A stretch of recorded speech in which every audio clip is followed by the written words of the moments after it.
मैं अकील खान और आप देख रहे हैं जय भारत जय बिहार। आरक्षण के लिए तरह तरह की बातें हो रही हैं। जितने भी नेता मंत्री हैं सब मिलकर अभी आरक्षण की ही बातें कर रहे हैं। चिराग पासवान हो, तेजस्वी यादव हो या जीताराम मांझी हो, सबने आरक्षण पर एक महायुद्ध छेड़ दिया है। और महायुद्ध में पता नहीं जीत किसकी होती है, ये तो सुप्रीम कोर्ट ही बताएगा। मगर यहाँ पर बात यह उठती है कि आरक्षण को लेकर इतने सारे लोग एक साथ जो इकट्ठा हो गए हैं, कोई आरक्षण के खिलाफ बोल रहा है, कोई आरक्षण के पक्ष में बोल रहा है। इसी तरह का जीताराम मांझी ने जो बयान दिया है, जो जीताराम मांझी ने मीडिया से जो रूबरू हुए हैं, तो आइए दिखाते हैं आपको कि जीताराम मांझी ने क्या कहा। बात कही आपने, कल से तेजस्वी यादव धरना पर भी बैठ गए हैं किस चीज के लिए? आरक्षण और जातीय जनगणना को लेकर एक दिवसीय धरना पर कल बैठेंगे। देखिए, ये तो हास्यास्पद बात है। जब 2005 तक उनके पिता और माता राज्य का नेतृत्व किया, देश में ऐसा मंत्री वो थे कि प्रधानमंत्री को, राष्ट्रपति को जो रूस में थे वहाँ थे और राष्ट्रपति शासन खत्म कराने के लिए दस्तखत कराने को बाध्य किया।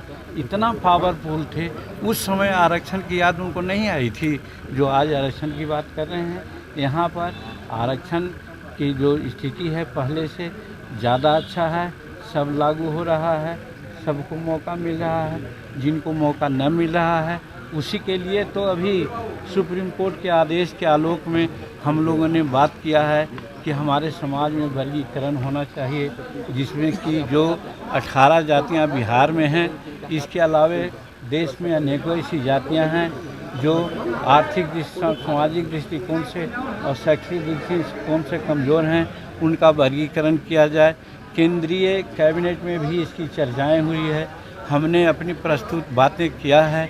माननीय प्रधानमंत्री जी मौन रह कर के स्वीकृति दी है और अन्य मंत्री लोग बहुत खुश इस बात से थे और हमको बाद में कहा, मांझी जी आप अपने समय काल में ही वर्गीकरण करा लीजिएगा, ऐसा हमको विश्वास है। वर्गीकरण सर, आप जो है वर्गीकरण ये एक बात बोलिए तो आप शामिल करने की मांग कर रहे हैं। 9वीं अनुसूची में आप वर्गीकरण की बात कर रहे हैं। कहा आपने कि जो धरना प्रदर्शन हुआ, भारत बंदी हुआ, वो फेल हो गया, लेकिन चिराग पासवान ने तो समर्थन दिया था। चिराग पासवान का सवाल है, एक चिराग ही पासवान समूचे इंडिया की राजनीति न कर रहे हैं।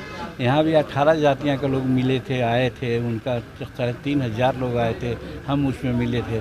और निकट भविष्य में आप देखिएगा कि इस 18 जाति के लोग कितने सड़क पर आ रहे हैं, वो भी आप देख लीजिएगा। इसलिए कि वर्गीकरण होना चाहिए। एक आदमी मलिदा खा रहा है और क्या कहते हैं, हर तरह का लाभ ले रहा है, जज, कलेक्टर, एसपी, इंजीनियरिंग चीफ हो रहा है, और दूसरा आदमी है जो क्लर्क और प्यून से ही क्या कहते हैं वो संतोष है। तो एक कब तक चलेगा? 76 वर्ष तो हो गया। बीजेपी से दूरी भी थोड़ा चिराग पासवान की नहीं, कोई दूरी नहीं है। चिराग पासवान एनडीए के साथ हैं और उनके सारे मेंबर सब एनडीए के साथ हैं और नरेंद्र मोदी जी का जो चमत्कारिक नेतृत्व है उसमें सबको विश्वास है। 3 सांसद के टूटने की बात टूट आती है कि ना आती है, ये तो समय की बात है। इसको मैं नहीं कर सकता, कोई मैं फोरकास्ट करने वाला आदमी नहीं है। ये असम के मुख्यमंत्री हिमंता बिस्वा शर्मा जिस तरीके से नमाज को लेकर 2 घंटे का वो ब्रेक लगा दिए, क्या असम में 2 घंटे के नमाज पर रोक लगाई। अपने अपने देश का अपने राज्य की स्थिति है।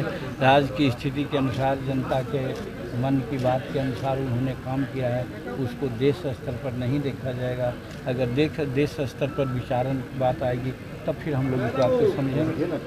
जदयू के मंत्री हैं अशोक चौधरी, उन्होंने कहा कि भूमिहार पर कभी भरोसा नहीं किया जा सकता है, वो उस पर कोई विश्वास नहीं कर सकता है। क्या लग रहा है कि अनुसूचित जाति या जनजाति सबको भूमिहार वोट नहीं करता है सर? देखिए, अगर वो ऐसा कहें कि नहीं कहें हमको पता नहीं है, लेकिन कोई जाति विशेष की बात उठाना मेरे समझ से गलत है, नहीं होना चाहिए। इस तरह जदयू ने भी फटकार लगाई है उनको। अब जो हो वो तो नहीं जानते हैं, लेकिन एक गलत है, जाति विशेष की बात नहीं करनी चाहिए।